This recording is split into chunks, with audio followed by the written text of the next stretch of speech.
Hello बच्चों, welcome to your class. तो बेटा जी कैसे हैं आप सभी? आई होप कि आप सब हो फिट और हेल्दी और सब ने अपना जो चैप्टर नंबर 1 है वो बहुत अच्छे से पढ़ लिया है और उसकी प्रैक्टिस भी कर ली है। ठीक है, क्योंकि आज की जो हमारी क्लास है उसमें हम अपना चैप्टर नंबर 1 जो कि रेशनल नंबर है उसकी 1 शॉर्ट रिवीजन करने वाले हैं। कोई भी जो चैप्टर होता है ना उसकी 1 शॉर्ट रिवीजन बहुत ज़रूरी होती है। मतलब कि सारे जो टॉपिक्स आपने पढ़ लिए और पढ़ने के बाद उनको एक बार फिर से रिवाइज करना बेहद ज़रूरी है दूसरा चैप्टर स्टार्ट करने से पहले। तो आज हम करेंगे 1 शॉर्ट रिवीजन हमारे चैप्टर नंबर 1 रेशनल नंबर्स की और देखेंगे कि उसमें हमने क्या क्या पढ़ा और कैसे कैसे पढ़ा, उसकी एक बार रिवीजन हो जाएगी। ठीक है, तो 1 शॉट का मतलब ये होता है कि पूरा चैप्टर एक ही वीडियो में। तो कई बार आपके जब एग्जाम होते हैं तो आप अलग अलग जो वीडियोस हैं उनको नहीं देखना चाहते, तो आप ये एक वीडियो देखकर अपना जो कॉन्सेप्ट है वो क्लियर कर सकते हैं। ठीक है, और अगर आपको एक्सप्लेनेशन जाननी है तो इससे पहले जो हम पार्ट्स कर चुके हैं वो आप देखेंगे। ठीक है, तो चलिए शुरुआत करते हैं और देखते हैं अपना चैप्टर रेशनल नंबर्स, उसकी 1 शॉट रिवीजन। और इस चैप्टर में हमने क्या क्या पढ़ा था? हमने देखा था कि जो रेशनल नंबर्स है वो क्या होते हैं, मतलब उनकी डेफिनेशन देखी थी। साथ ही साथ हमने प्रॉपर्टीज ऑफ रेशनल नंबर्स पढ़ा। फिर हमने रेशनल नंबर को रिप्रेजेंट किया नंबर लाइन पर और फिर हमने निकाले rational numbers between 2 rational numbers. मतलब 2 रेशनल नंबर्स के बीच में कितने रेशनल नंबर्स होते हैं, सारे तो नहीं निकाल सकते हम क्योंकि इनफाइनाइट होते हैं, बट कैसे निकालते हैं इसके बारे में हमने पढ़ा था। तो चलिए अब शुरुआत करते हैं और इन टॉपिक्स को एक बार फिर से करते हैं रिवाइज। बट उससे पहले आपको क्या करना है, अगर किसी ने चैनल को सब्सक्राइब नहीं किया है तो जल्दी से सब्सक्राइब करेंगे और साथ ही साथ जो वीडियो है उसको लाइक करेंगे और अपने अपने फ्रेंड्स के साथ शेयर करेंगे। ठीक है, तो चलो शुरुआत करते हैं और सबसे पहले जानते हैं रेशनल नंबर्स के बारे में। बट क्योंकि नंबर्स की बात हो रही है तो बहुत बेसिक जो हमारे नंबर्स हैं, बहुत स्टार्टिंग वाले नंबर्स जो सबसे पहले हमने सीखे जब हमने काउंटिंग करनी सीखी, उनके बारे में एक बार थोड़ा सा पढ़ना। और वो है हमारे नेचुरल नंबर्स, जिनको कि हम काउंटिंग नंबर्स भी बोलते हैं। क्योंकि जब आप छोटे थे या अभी भी आपको कोई भी चीज़ काउंट करने के लिए बोला जाता है तो आप स्टार्ट कैसे करते हो? जब भी आपको काउंट करना होता है आप करते हो 1 2 3 4 5। ऐसा तो कोई नहीं है जो 0 से स्टार्ट करना शुरू कर दे। हाँ, कोई चीटिंग करे तो अलग बात है, अदरवाइज तो काउंटिंग कहाँ से स्टार्ट होती है? 1 से स्टार्ट होती है। ठीक है, तो नेचुरल नंबर्स जिनको हम काउंटिंग नंबर्स भी कहते हैं वो स्टार्ट होते हैं 1 से और जाते हैं इन्फिनिटी तक। मतलब कि कोई एंड नहीं है नंबर्स का, वो क्या है? इनफाइनाइट है। और इनको हम रिप्रेजेंट करते हैं कैपिटल N से। मतलब अगर कहीं कैपिटल N लिखा हुआ है तो इसका मतलब वो नंबर्स क्या है? नेचुरल नंबर्स हैं आपके। ठीक है, तो the smallest natural number is 1 and there is no largest natural number. क्योंकि जैसा कि हमने देखा कि काउंटिंग हमारी क्या है? इन्फिनिटी तक है। तो इन्फिनिटी तक है तो कोई लार्जेस्ट नेचुरल नंबर तो है ही नहीं। ठीक है, तो यहाँ से अगर मैं रिप्रेजेंट करूँ नेचुरल नंबर्स को कैपिटल N से तो कैसे लिखा जाएगा? इसको हम लिखेंगे कैपिटल N, जो कि क्या होगा? स्टार्ट होंगे 1 से और कहाँ तक जाएंगे? Goes up to infinity. ठीक है, तो ये हो गए नेचुरल नंबर्स। अब क्योंकि इन्फिनिटी तक ऐसे तो चले नहीं गए हैं, 9 आया होगा, 9 के बाद 10 और 10 में 1 के साथ एक जो 0 लगी हुई है वो कहाँ से आई? वो किसको रिप्रेजेंट करती है? नेचुरल नंबर में तो कहीं 0 नहीं दिख रही है, तो ये 0 क्या है? तो जैसा कि आपको पता है कि काउंटिंग हमारी 1 से स्टार्ट होती है। अगर हमारे पास कुछ है तो हम उसको गिनना 1 से शुरू करते हैं, लेकिन अगर हमारे पास कुछ नहीं है तब हम उसको रिप्रेजेंट करते हैं 0 से, कि मेरे पास कुछ भी नहीं है। तो कुछ भी नहीं को दिखाने के लिए क्या आया? 0। और 0 जब नेचुरल नंबर के साथ मिला तभी हमारी काउंटिंग जो है इन्फिनिटी तक गई। नहीं सोचो कि 9 तक खत्म हो जाती है ना। तो 0 ने काउंटिंग को कहाँ तक बनाया? इन्फिनिटी तक बनाया, कि हमारी जो काउंटिंग एंड ही नहीं होगी, किसी भी नंबर के साथ 0 लगाते जाओ चलती जाएगी वो। तो 0 ने नेचुरल नंबर के साथ मिलकर एक नया सेट ऑफ नंबर बनाया जिसको हम क्या बोलते हैं? Whole numbers. मतलब सारे के सारे numbers, all natural numbers together with 0, यानी कि सारे के सारे नेचुरल नंबर्स। जैसे कि नेचुरल नंबर्स हमारे क्या थे? नेचुरल नंबर्स थे हमारे 1 2 3 4 and so on till infinity. तो सारे के सारे नेचुरल नंबर्स 0 के साथ मिलकर क्या बन गए? Whole numbers. ठीक है, एक नया सेट ऑफ नंबर बना जिसको हम बोलते हैं होल नंबर्स। और होल नंबर्स को हम रिप्रेजेंट करते हैं कैपिटल W से। तो जहाँ कैपिटल W लिखा होगा उसका मतलब क्या होगा? वो सेट ऑफ होल नंबर्स की बात हो रही है। ठीक है, अब यहाँ से पूछे तो स्मॉलेस्ट होल नंबर 0 है, स्मॉलेस्ट नेचुरल नंबर 1 है, ठीक है। और सारे के सारे जो नेचुरल नंबर है, क्योंकि वो होल नंबर के अंदर है, इसलिए all natural numbers are whole numbers, but all whole numbers are not natural number, क्योंकि यहाँ पर 0 आ जाता है, ठीक है। चलिए नेक्स्ट हमारे पास यहाँ पर इंटीजर्स। अब हमने 0 को दिखा दिया कि भाई जब कुछ नहीं है तो हमारे पास क्या आ गया, 0 आ गया। लेकिन कई बार ऐसी सिचुएशन भी आती हैं जिनमें हमें नेगेटिव नंबर्स को क्या करना पड़ता है, यूज़ करना पड़ता है। नेगेटिव नंबर्स की हमें क्या पड़ती है, ज़रूरत पड़ती है। अब जैसे कि टेम्परेचर की बात करें, कोई एक जगह है राजस्थान में जिसका टेम्परेचर मान लो गर्मियों के दिनों में 45 है, ठीक है। कोई एक जगह है बहुत ठंडे इलाके में, कश्मीर में मान लेते हैं, जहाँ पर टेम्परेचर 20 है। तो अगर हमें खाली कोई बताए कि वहाँ 45 है, वहाँ 20, तो हम यही जानेंगे कि भाई टेम्परेचर जो है राजस्थान का ज़्यादा है, 45 है, और कश्मीर में जो जगह है वहाँ पर 20 है। लेकिन अगर वो टेम्परेचर 20 है तो वो तो गर्म ही जगह है, लेकिन हम तो यहाँ पर ये बताना चाह रहे हैं कि कश्मीर का टेम्परेचर बहुत कम है। तो कम को रिप्रेजेंट करने के लिए, 0 से नीचे वाले नंबर्स को रिप्रेजेंट करने के लिए हम क्या यूज़ करते हैं, नेगेटिव नंबर्स का यूज़ करते हैं। तो वहाँ पर हम कहेंगे कि जो कश्मीर का टेम्परेचर वो -20 डिग्री है, तब हम ये बताएंगे कि हाँ वो जगह क्या है, बहुत ठंडी है, टेम्परेचर नेगेटिव में चला गया है। उसी तरह जो नेगेटिव नंबर्स हैं उनका यूज़ किया जाता है, जैसे मान लो कि किसी ने किसी से जो मनी है वो बोरो करी है, मतलब किसी से उधारे लिए। तो जब किसी ने किसी से उधारे लिए, मतलब उसके पास 0 भी नहीं है, 0 पैसे भी नहीं है, उसने किसी से बोरो किए हैं, तो उसके ऊपर क्या है, वो मनी उसको रिटर्न करनी है। तो वो मनी हम किस में दिखाएंगे, नेगेटिव में। कि मैंने अगर किसी से 500 रुपीज़ लिए हैं तो उसको कैसे शो करेंगे कि -500, और जब मेरे पास मनी आएगी तो मुझे ये 500 रिटर्न करने होंगे, ठीक है। तो नेगेटिव नंबर्स की भी हमारी लाइफ में बहुत वैल्यू है। तो जो पॉजिटिव सिचुएशन है उसके ओपोजिट जो सिचुएशन है उसको दिखाने के लिए नेगेटिव नंबर्स का यूज़ किया जाता है, ठीक है। डायरेक्शन की अगर हम बात करें, अगर हम नॉर्थ में जा रहे हैं तो हमारा जो डिस्टेंस है वो पॉजिटिव में काउंट होगा, लेकिन अगर हम साउथ में चलना शुरू कर दें तो ये डिस्टेंस क्या हो जाएगा, नेगेटिव। नेगेटिव का मतलब होगा कि हम नॉर्थ के ऑपोजिट डायरेक्शन में जा रहे हैं, मतलब कि साउथ में जा रहे हैं, ठीक है। तो ये नेगेटिव नंबर्स पॉजिटिव नंबर्स के साथ मिलकर, साथ ही साथ 0 भी इंक्लूड करके क्या बनते हैं, इंटीजर्स बनते हैं, ठीक है। तो the integers are collection of numbers which are formed by natural numbers and their negatives including 0 लिखा हुआ है, ठीक है। इंक्लूडिंग 0 इसलिए क्योंकि यहाँ पर है नेचुरल नंबर्स वर्ड, और नेचुरल नंबर्स हमारे क्योंकि 1 से शुरू होते हैं, तो खाली अगर हम 1 बोल देंगे, मतलब नेचुरल नंबर नहीं बोलेंगे, तो हमें पता नहीं चलेगा कि हमें 1 से स्टार्ट करना है या किस से स्टार्ट करना है, क्योंकि नंबर तो होल नंबर भी हो सकते हैं, ठीक है। तो यहाँ पर होगा इनके नेगेटिव्स,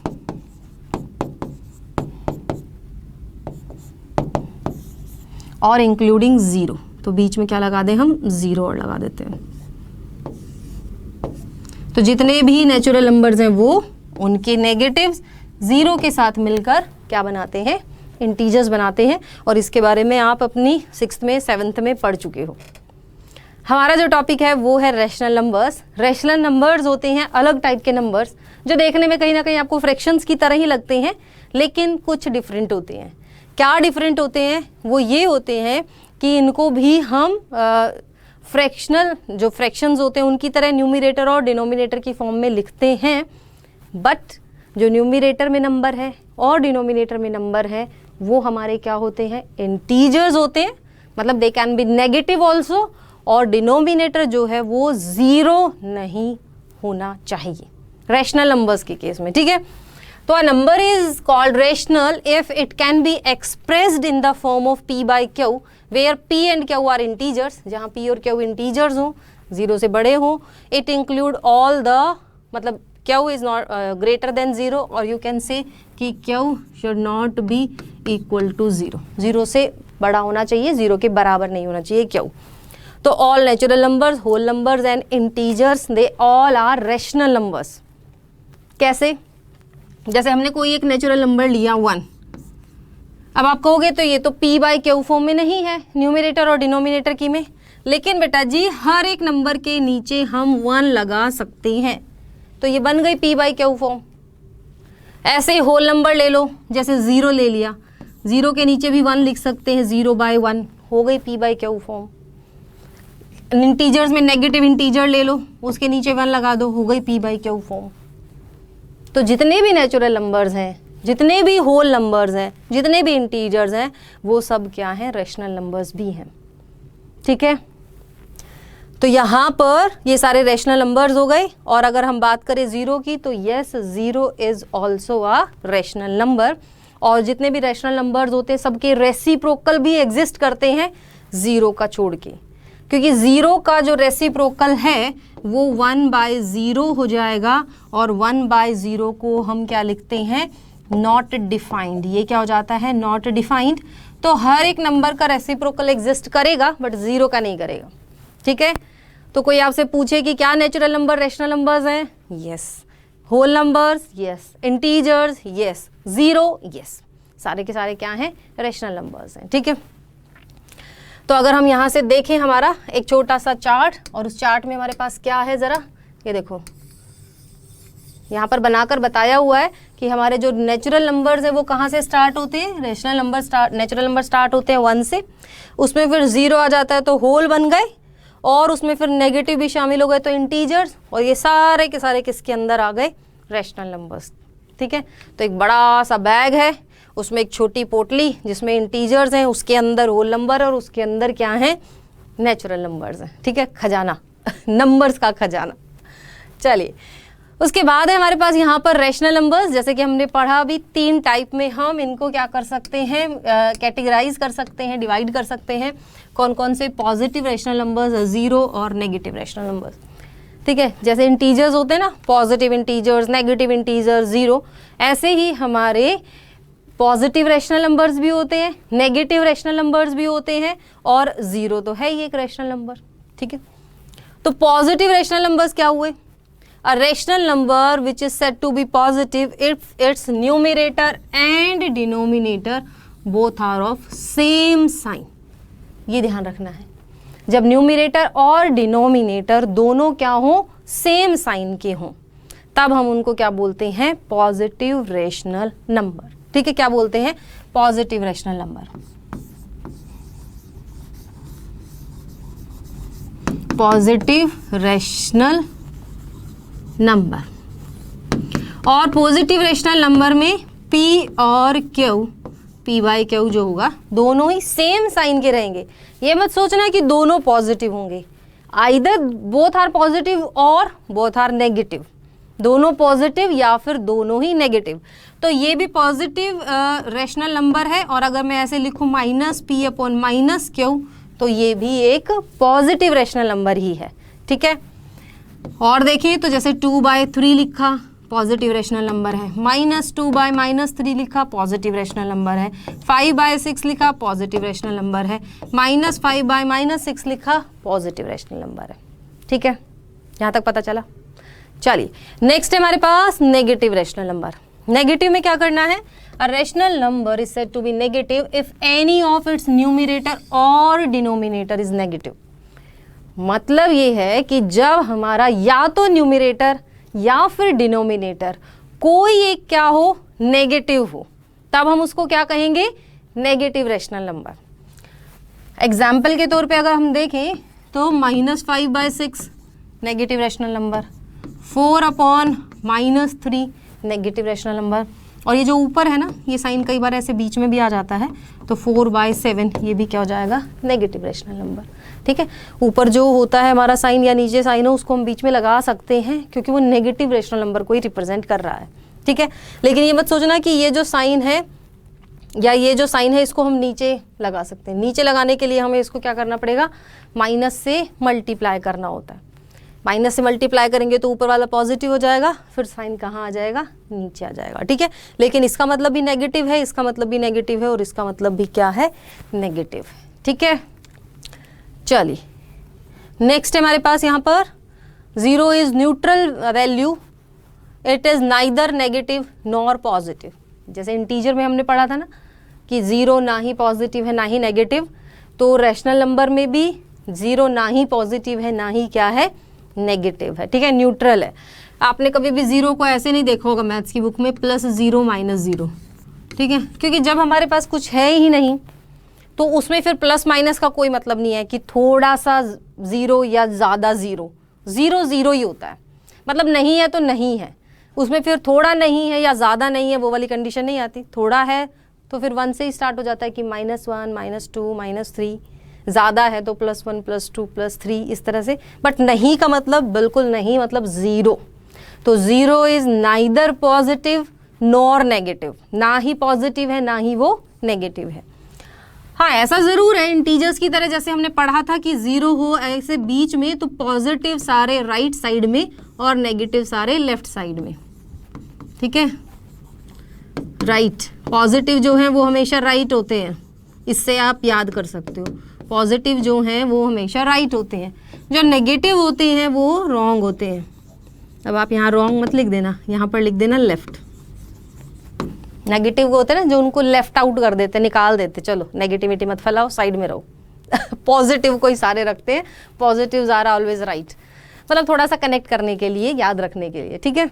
चलिए नेक्स्ट है हमारे पास यहाँ पर role of zero in number, मतलब एडिटिव आइडेंटिटी। तो भाई ज़ीरो का तो रोल ये है कि ज़ीरो को चाहे हम किसी में ऐड कर दें या किसी को ज़ीरो में ऐड कर दें, नंबर की आइडेंटिटी पर कोई असर नहीं पड़ता। इसीलिए ज़ीरो हमारी क्या है, एडिटिव आइडेंटिटी।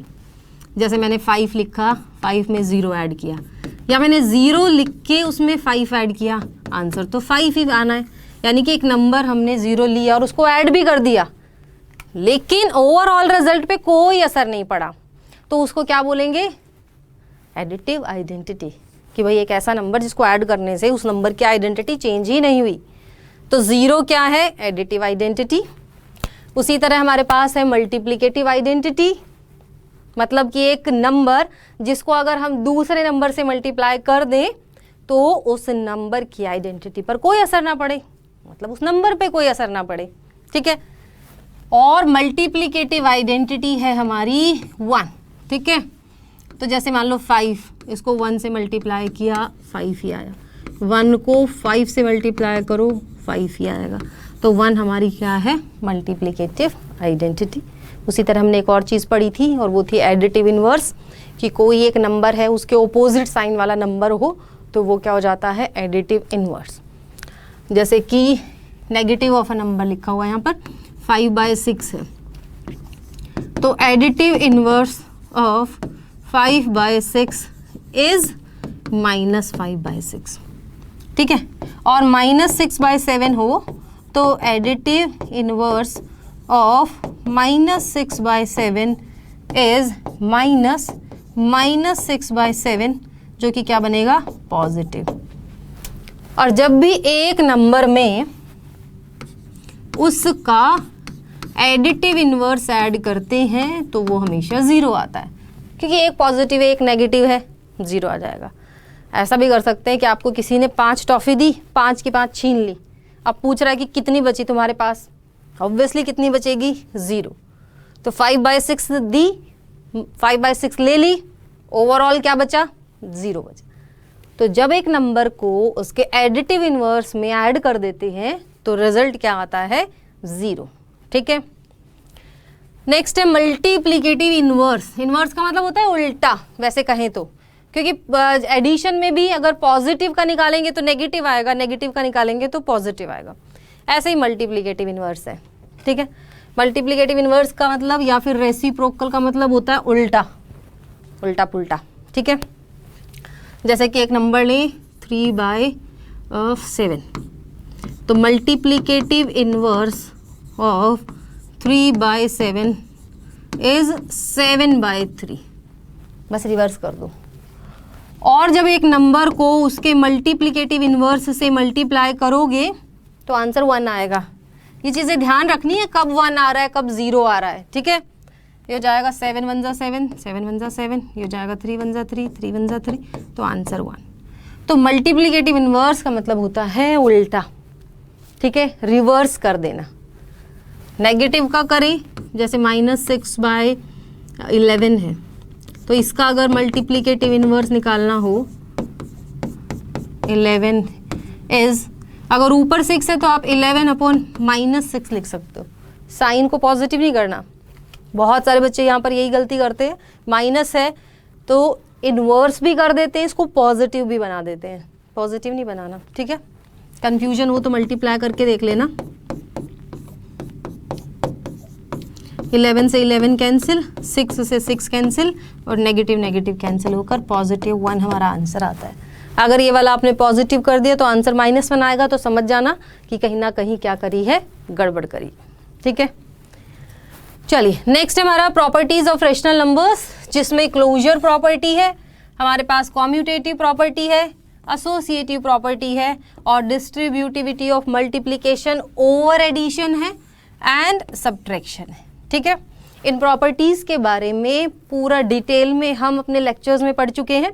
तो अगर आपको डिटेल में पढ़ना है तो आप अपने जो प्रीवियस लेक्चर्स हैं, जिसमें लेक्चर नंबर 4 है, वो अच्छे से देख सकते हो। वहाँ पर आपको ये पूरी एक्सप्लेनेशन मिलेगी इन प्रॉपर्टीज़ की। बट क्योंकि आज 1 शॉर्ट रिवीजन है तो भाई हम आज इनको शॉर्ट में करेंगे, ठीक है, कि कौन कौन सी प्रॉपर्टी किस किस के लिए वैलिड है। तो ये हमारा पूरा एक चार्ट है। यहाँ पर अगर हम बात करें तो हमने 4 ऑपरेशंस लिए हैं। हमने लिया है एडिशन, सब्ट्रैक्शन, मल्टीप्लिकेशन और डिवीजन। इन 4 ऑपरेशंस के लिए हम देखेंगे कि है या नहीं। कौन कौन सी प्रॉपर्टी? क्लोजर, कॉम्यूटेटिव, एसोसिएटिव और डिस्ट्रीब्यूटिविटी, ठीक है। तो क्लोजर की बात करें तो एडिशन के लिए यस, कि अगर हम 2 रैशनल नंबर्स को ऐड करें तो ऐड करने के बाद वो क्या बनेंगे? हमारे रैशनल नंबर्स ही बनेंगे। क्या बनेंगे? हमारे वो रैशनल नंबर्स ही बनेंगे, ठीक है। उसी तरह अगर 2 रैशनल नंबर्स को सब्ट्रैक्ट करें तो भी हमारा क्या आएगा? रैशनल नंबर ही आएगा। मल्टीप्लाई करें तो भी रैशनल नंबर होंगे, डिवाइड करें तो भी रैशनल नंबर होंगे, ठीक है। तो 2 रैशनल नंबर को ऐड करने से, सब्ट्रैक्ट करने से, मल्टीप्लाई करने से, डिवाइड करने से हमें रैशनल नंबर ही मिलता है। कॉम्यूटेटिव प्रॉपर्टी क्या बात करती है? ऑर्डर की बात करती है, कि हम किसी भी ऑर्डर में ऐड करें, सब्ट्रैक्ट करें, मल्टीप्लाई करें, डिवाइड करें, कोई फ़र्क नहीं पड़ता। बट ऐसा नहीं है। एडिशन और मल्टीप्लिकेशन में तो कोई फ़र्क नहीं पड़ता, लेकिन डिवाइड और सब्ट्रैक्शन में पड़ता है ऑर्डर का फ़र्क। यानी कि सब्ट्रैक्शन में मैटर करता है कि आप किस में से क्या सब्ट्रैक्ट कर रहे हो, और डिवाइड में भी फ़र्क पड़ता है कि किसको किससे डिवाइड कर रहे हो, है ना। आंसर चेंज हो जाता है। मान लो आपको 5 में से 2 माइनस करना है तो 3 आएगा, लेकिन आपने 2 में से 5 माइनस कर दिया तो -3 आएगा। इसी तरह आपने अगर 4 को 2 से डिवाइड किया तो 2 आएगा, लेकिन 2 को 4 से करोगे तो 1/2 आएगा। तो सब्ट्रैक्शन में और डिवीजन में ऑर्डर बहुत मैटर करता है। तो कॉम्यूटेटिव प्रॉपर्टी जो हमें कहती है कि अगर हम a + b करें या b + a करें, कोई फ़र्क नहीं पड़ता, ठीक है भाई। एडिशन में तो नहीं पड़ता, मल्टीप्लिकेशन में भी नहीं पड़ता, किसी भी ऑर्डर में मल्टीप्लाई कर सकते हैं, ठीक है। लेकिन सब्ट्रैक्शन में बहुत फ़र्क पड़ता है, हम किस में से क्या सब्ट्रैक्ट कर रहे हैं, और डिवाइड में भी फ़र्क पड़ता है, इसीलिए ये नॉट इक्वल है, ठीक है। तो यस हो गई हमारी किसके लिए? मल्टीप्लिकेशन एडिशन के लिए, और सब्ट्रैक्शन डिवीजन के लिए नो। एसोसिएटिव प्रॉपर्टी भी सेम हमारी रहेगी, 3 रैशनल नंबर्स के लिए होती है। एडिशन की अगर बात करें तो यस, मल्टीप्लिकेशन की बात करें तो यस। तो एडिशन में होगा a + b + c = a + b + c, मतलब इन दोनों को पहले ऐड करके इसमें ऐड कर दो, या इन दोनों को ऐड करके इसमें ऐड कर दो, आंसर सेम है। मल्टीप्लिकेशन में भी सेम ही बात, किसी को भी 2 को हम पहले क्या कर सकते हैं? मल्टीप्लाई कर सकते हैं, ठीक है। तो ये भी मल्टीप्लिकेशन और एडिशन के लिए यस, और सब्ट्रैक्शन और डिवीजन के लिए नो। और डिस्ट्रीब्यूटिव प्रॉपर्टी एडिशन और सब्ट्रैक्शन के लिए होती है, मल्टीप्लिकेशन और डिवीजन के लिए नहीं होती, ठीक है। तो distributivity of multiplication over addition yes, over subtraction yes, ठीक है। तो ओवर एडिशन क्या कहती है हमें? a × b + c, प्लस का साइन है ना, तो ओवर एडिशन हो गई। a को b से मल्टीप्लाई करो प्लस a को c से मल्टीप्लाई करो, आंसर सेम आएगा। कि पहले इन 2 को ऐड करके इससे मल्टीप्लाई करो, या इसको इससे मल्टीप्लाई करके इसको इससे मल्टीप्लाई करके ऐड करो, आंसर सेम ही रहेगा। उसी तरह सब्ट्रैक्शन के लिए भी क्या है? यस है। a × b करके उसमें से माइनस कर दो a × c, सेम आएगा अगर हम पहले सब्ट्रैक्ट करके फिर मल्टीप्लाई करते हैं तो भी, ठीक है, तो डिटेल अगर जाननी है तो आपके जो प्रीवियस लेक्चर्स हैं उनको देख लो। ये शॉर्ट में है कि भाई क्लोजर प्रॉपर्टी सबके लिए यस है, कॉम्यूटेटिव, एसोसिएटिव, एडिशन और मल्टीप्लिकेशन के लिए यस है, और डिस्ट्रीब्यूटिविटी एडिशन और सब्ट्रैक्शन के लिए यस होती है, मल्टीप्लिकेशन और डिवीजन के लिए नहीं होती है। ठीक है, चलिए नेक्स्ट है हमारे पास रिप्रेजेंटेशन ऑफ रेशनल नंबर और नंबर लाइन, जो कि बेहद ईजी है। अब लेकिन थोड़ा सा बच्चों को डर इसलिए लगता है क्योंकि इसमें न्यूमरेटर भी आ जाता है, बट बिल्कुल आसान है। इसमें से जो आपको न्यूमरेटर दिख रहा है उतने ही पार्ट्स में डिवाइड कर लो जहाँ पर आपका नंबर लाई कर रहा है उसको, बट देखना ज़रूरी है कि नंबर एग्जिस्ट कहाँ कर रहा है। 4/5 है, तो जब हमारा डिनोमिनेटर बड़ा हो न्यूमरेटर छोटा हो तो हम उसको बोलते हैं प्रॉपर फ्रैक्शन, और जो प्रॉपर होते हैं हमारे वो हमेशा 0 और 1 के बीच में होते हैं। नहीं अगर पता चल रहा तो थोड़ा सा डिवाइड करके देख लो। 0.40 आ गया, 0.8 आ गया। ठीक है, तो 0.8 का मतलब 0 और 1 के बीच में लाई करना। तो 0 लिखो, यहाँ 1 लिखो, जो डिनोमिनेटर में है उतने ही पार्ट्स में 0 और 1 के बीच के स्पेस को डिवाइड कर लो। 5 पार्ट है ना, तो 1 2 3 4 5। ठीक है, 1 2 3 4 5 हो गए। अब यहाँ पर नंबर लिख दो, ये 0 हो गया, यहाँ 1, ये 2, ये 3, ये 4, यहाँ पे 5 भी लिख सकते हो, 1 भी लिखा छोड़ सकते हो। मान लो मैंने यहाँ पर 5 लिख दिया एक बार के लिए। ठीक है, अब जो डिनोमिनेटर में वो सबके नीचे लिख दो।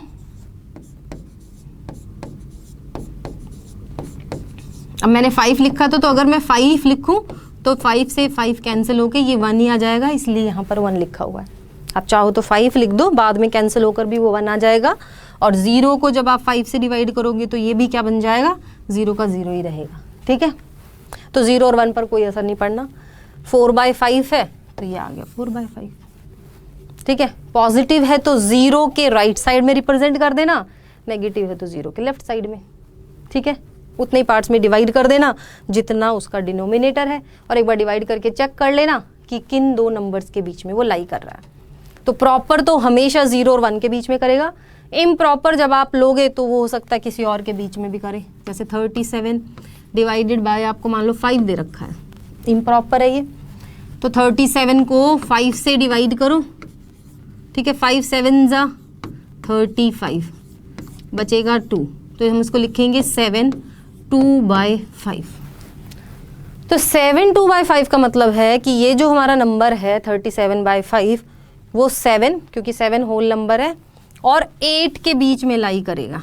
किस किस के बीच में करेगा, 7 और 8 के बीच में। तो उस केस में आप ये भी कर सकते हो कि 1 2 3 4 5 ये सब ना दिखाकर सीधा आप 0 के बाद थोड़ा सा स्पेस छोड़कर 7 से लिखना शुरू कर सकते हो। ठीक है, तो 7 और 8 के बीच के पार्ट्स को 5 इक्वल पार्ट्स में डिवाइड कर लो। ठीक है, सेम इसी तरह का हमारा क्वेश्चन हो जाएगा वो। उसके बाद है अगर नेगेटिव दे रखा है तो 0 के लेफ्ट साइड में आ जाना भाई। उस केस में हम 0 यहाँ लिख लेंगे, डिनोमिनेटर में 7 है तो 7 इक्वल पार्ट्स में डिवाइड कर लो। और मतलब आपको यहाँ पर अगर ऐसे -1 नहीं लिखना क्योंकि वो गैप पता नहीं चलता कितना है, तो इसको भी मत लिखो, और आसान तरीका है। सीधा आप क्या करो, ये 0 लिखा है यहाँ पर इस तरह से लिखो, -1 -2 -3 -4 -5 -6 -7 7 है ना, सबके नीचे 7 लगा दो।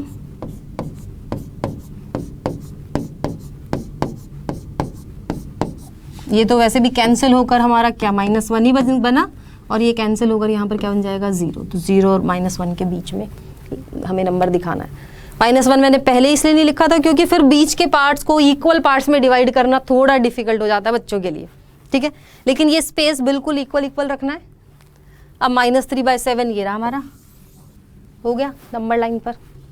ठीक है, चलिए उसके बाद है यहाँ पर rational number between 2 rational numbers. तो countless rational numbers between any 2 rational number, मतलब 2 नंबर्स के बीच में काउंटलेस इनफाइनाइट रेशनल नंबर्स होते हैं। कितने होते हैं, इनफाइनाइट रेशनल नंबर्स होते हैं 2 रेशनल नंबर्स के बीच में। जैसे मान लो हमने एक नंबर लिखा 3/5 और यहाँ पर लिखा हमने 6/5, तो यहाँ पर हमें दिख रहा है कि इनके बीच में 3/5 और 6/5 के बीच में 4/5 है, 5/5 है और 6/5। अब आप कहोगे कि मैम यहाँ तो 2 नंबर दिख रहे हैं और आपने बोला कि काउंटलेस नंबर है इनके बीच में, है ना, काउंटलेस नंबर है। काउंटलेस नंबर है तो वो हम कैसे जान सकते हैं कि ये जो हमारे नंबर हैं इनका हम क्या कर लें, डिनोमिनेटर सेम बना लें, क्योंकि मैथ्स का रूल हमें ये कहता है कि हम सेम नंबर से ऊपर और नीचे मल्टीप्लाई कर सकते हैं। तो अगर मैं देखो 3/5 मैंने 10 से मल्टीप्लाई कर दिया, इसको भी 10 से कर दिया, कोई फ़र्क नहीं पड़ा, ये बन गया 30, ये बन गया 50। उसी तरह 6/5 में इसको 10 से कर दिया, इसको 10 से कर दिया, ये हो जाएगा 60/50। अब देखो ये नंबर 30/50 3/5 के ही इक्विवेलेंट है, 60/50 6/5 के ही इक्विवेलेंट है। अब इनके बीच में कितने सारे नंबर्स हो गए, अगर हम देखें तो 31/50, 32/50, 33, 34, इस तरह से जाते जाते कहीं पर आगे 59/50। तो इस तरह से बहुत सारे आ गए। और अगर जानने हो तो जैसे मैंने यहाँ पर 10 से मल्टीप्लाई किया है उसी तरह आप इसको 100 से कर लो, कोई फ़र्क नहीं पड़ा। तो 3/5 अब हमारा क्या बन गया, 300/500 के इक्विवेलेंट। 6/5 हमारा क्या बन गया, 600/500 के इक्विवेलेंट। अब देखो इन दोनों के बीच में कितने हैं, उसी तरह और निकालने हो तो 1000 से कर दो, लाख से कर दो, ठीक है। तो यहाँ से ये पता चलता है कि भाई 2 रैशनल नंबर्स के बीच में इनफाइनाइट रैशनल नंबर्स हैं, हम बस उनके इक्विवेलेंट रैशनल नंबर्स बनाते जाएं सेम नंबर से न्यूमरेटर और डिनोमिनेटर को मल्टीप्लाई करके, जो कि हमारा एक तरीका भी है रैशनल नंबर फाइंड आउट करने का बिटवीन 2 रैशनल नंबर्स, ठीक है। तो चलो देख लेते हैं method 1। We have to find equivalent fraction of the given rational number and write the rational number which come in between these numbers. These numbers are the required rational number. मतलब कि equivalent क्या लिख लो, rational numbers लिख लो, उनके बीच में जो भी number आ रहे हैं वही हमारे required rational numbers हैं, ठीक है। जैसे एग्जाम्पल अगर हम ले 1/10 और 2/10, वैसे आपकी क्लास में ना आपको अलग अलग पूछे जा सकते हैं। कई बार ऐसा भी हो सकता है कि सिर्फ 2 ही रैशनल नंबर बताओ, या फिर हो सकता है कि 3 बताओ, 5 बताओ, 8 बताओ, 10 बताओ, ठीक है। तो आपको अगर 1 पूछा गया है, 3 पूछे हुए हैं, तो उसके लिए हम मेथड 2 करेंगे जो भी आने वाला है। ज़्यादा पूछे हों, 5 पूछे हों, 8 पूछे हों, 10 पूछे हों, तब हम ये मेथड 1 करेंगे, ठीक है। तो यहाँ पर है 1/10 एंड 2/10, ठीक है। अब यहाँ पर क्या होगा, न्यूमरेटर डिनोमिनेटर को किसी से मल्टीप्लाई कर लो, ठीक है। तो हम क्या करें, 1/10 इक्विवेलेंट बना लेते हैं, इसको 10 से कर देते हैं, इसको 10 से कर देते हैं, तो ये आ जाएगा 10/100। उसी तरह 2/10 में इसको 10 से कर दो, इसको 10 से कर दो, ये आ जाएगा 20/100, ठीक है। अब उनके बीच के रैशनल नंबर्स लिख दो, क्या हो जाएंगे, 10/100, 11/100, 12/100, 13/100, 14/100, है ना, 15/100 एंड सो ऑन। लास्ट में जाते जाते 19/100 और 20/100। तो जितने भी आपसे पूछे, कहे कि 1 बताओ तो इसमें से कोई एक निकाल लेना, कहे कि 2 बताओ तो कोई 2 लिख देना, जितने भी पूछे यहाँ से उसमें आप सेलेक्ट करो और वो नंबर लिख सकते हो। और ज़्यादा पूछे, वैसे 10 से ज़्यादा पूछते नहीं, लेकिन बाय चांस 15-20 पूछे तो इसको 10 से मल्टीप्लाई करने की बजाय 20 से कर दो, 40 से कर दो, 100 से कर दो, क्योंकि कोई फ़र्क तो पड़ना नहीं है, इक्विवेलेंट फ्रैक्शन ही वो रहने हैं। इसीलिए 2 रैशनल नंबर के बीच में काउंटलेस नंबर है, जितने छोटे छोटे पार्ट्स में हम उसको डिवाइड करते जाएंगे उतने ही नंबर उसमें बढ़ते जाएंगे, है ना। ऐसा समझ सकते हो, एक चपाती है, मान लो आपको उसकी हाफ खानी है तो आपने हाफ खा ली, आप ये सोचो नहीं मुझे तो इसके बहुत सारे टुकड़े करने, तो उसी एक चपाती के आप बहुत सारे छोटे छोटे छोटे छोटे छोटे पीसेस कर सकते हो, है ना। लेकिन वो फिर भी उतना काउंटलेस नहीं होगा, क्योंकि चपाती तो फिक्स शेप की ही होती है, बट रैशनल नंबर्स में ऐसा नहीं है, ठीक है। चलो दूसरा मेथड कर लेते हैं, जो कि है मीन मेथड या एवरेज मेथड। ये मेथड तब ज़्यादा यूजफुल होगा जब आपको कम नंबर पूछे गए हो, 1 पूछा हो, 3 पूछा हो, इस तरह से। ठीक है, क्या होता है इसमें, सिर्फ मीन का फॉर्मूला लगाना है कि जो 2 हमारे रैशनल नंबर उनको ऐड करके 2 से डिवाइड कर दो। तो 2 रैशनल नंबर 1/10 और 2/10 ही ले लेते हैं। तो मीन का फॉर्मूला हमारा क्या होता है, मान लो हमारी कोई 2 टर्म है ए और बी, उनको ऐड करो और 2 से डिवाइड कर दो। उसी तरह इसमें करेंगे हम 1/10 और 2/10, दोनों को ऐड करके 2 से डिवाइड कर दें। तो ये आ जाएगा 10, 1 + 2 डिवाइडेड बाय 2। ये जाएगा 1 + 2 3, 3/10 और डिवाइड है यहाँ पर 2, इसके नीचे हम 1 लगा सकते हैं। और डिवाइड को सॉल्व करना मैंने आपको बताया था, कीप, चेंज, फ्लिप। ये इसको ऐसा ही रखो, इसको चेंज कर दो, इसको फ्लिप कर दो। तो ये जाएगा 3/10 मल्टीप्लाई 1/2, न्यूमिनेटर को न्यूमिनेटर से, डिनोमिनेटर को डिनोमिनेटर से। ठीक है, तो 3 × 1 और ये हो जाएगा 10 × 2, तो 3/20 आ जाएगा। ठीक है, तो मतलब कि अगर हमारा एक रैशनल नंबर यहाँ पर है 1/2 और दूसरा रैशनल नंबर है यहाँ पर, तो उसके एग्जैक्ट बीच में क्या होएगा, 3/20। मीन से एग्जैक्ट सेंटर वाला निकलता है। ठीक है, तो वो बिल्कुल सेंटर में होगा। अब अगर आपको कहे कि और निकालो, तो उसके लिए क्या करो, इन दोनों का मीन ले लो। उसके लिए क्या करोगे, 1/10 + 3/20, इनको ऐड करके 2 से डिवाइड कर दो। यहाँ पर इनके बीच का आ जाएगा। एक और रैशनल नंबर कहें तो इनके बीच का ले लो। ठीक है, उसके लिए क्या करोगे, 3/20 + 2/10, इनको ऐड करके 2 से डिवाइड कर दो। 3 तक तो इजी है। वैसे और ज़्यादा पूछे तो भाई जो इनका आंसर आए इसमें से और उसके आंसर में से फिर से मीन निकाल लो। बट जैसा कि मैंने बताया, 1 या 3 जो रैशनल नंबर है उनको निकालने के लिए इस मेथड का ज़्यादा यूज़ किया जाता है। ज़्यादा के लिए तो फिर आप इक्विवेलेंट रैशनल नंबर बना लो, वो ज़्यादा इजी मेथड है। ठीक है, इसको आई होप कि आप बच्चे क्या कर लेंगे, सॉल्व कर लेंगे। तो इसको सॉल्व करना, यहाँ से एलसीएम लेना, 2 से डिवाइड कर देना, एलसीएम लेना, 2 से डिवाइड कर देना। ठीक है, तो बेटा जी ये था हमारा पूरा रैशनल नंबर्स का एक 1 शॉट रिवीजन, जिसमें हमने एक बार रिवीजन करी जो कि हम पहले पढ़ चुके हैं।